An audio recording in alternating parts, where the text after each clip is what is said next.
what is a hit confirm? Basically, you start off a combo and you only want to convert into the full thing depending on whether or not the opponent got hit on the initial move that you started the combo off. It's a very nice tool to basically maximize your damage output whenever you get the chance to. Hit confirming doesn't really create opportunities, but it maximizes the ones that you get. A lot of people are losing games just because they're not maximizing their damage output whenever they get a hit. And hit confirming is a technique that allows you to do that. So basically with this technique, you will always be safe if the opponent blocks, but if you get a hit, you always get a combo that does a lot of damage or puts you in a decent spot.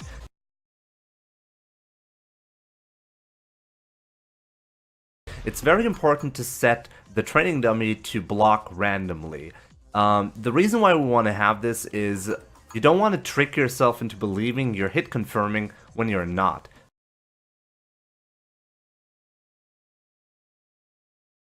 So I'm going to do a standing medium punch into a crouching medium punch Tatsu. I will only go into the Tatsu if the initial hit connects. You don't want to do the Tatsu if the initial medium punch gets blocked.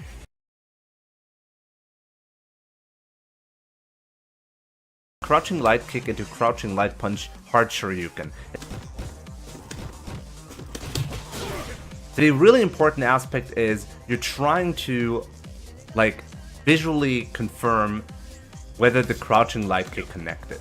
It's a combo that you in general want to use on the opponent's wake up, especially if they tend to walk backwards on the wake up. So if you can hit confirm from a crouching light kick, that is definitely going to help you out and make sure the opponent does not get away with walking backwards on wake up.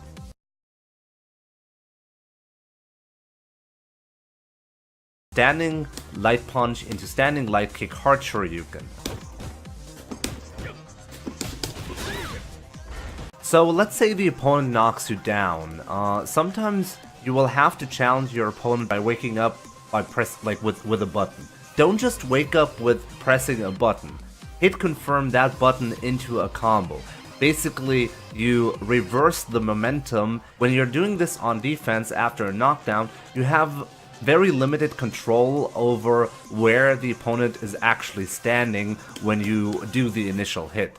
And this can be problematic. If you're a little too far away, the shoryuken will not hit. It's very important to keep that in mind. So don't just always go into the shoryuken, even if the initial hit connects. If you want to be on the safe side, you can always go into an EX Tatsu, or you can do an EX Fireball. Both options are okay to utilize.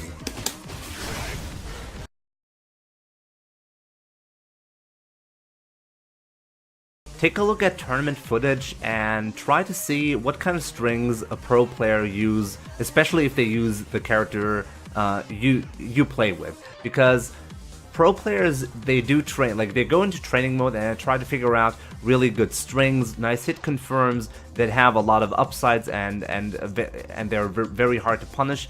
Definitely make sure that whenever you see your the player that plays your character, whenever they pressure the opponent on wake up, what kind of strings do they do? Or on defense, when they wake up and they press buttons, what kind of buttons do they press? What kind of strings they go into? Because they always utilize hit confirms.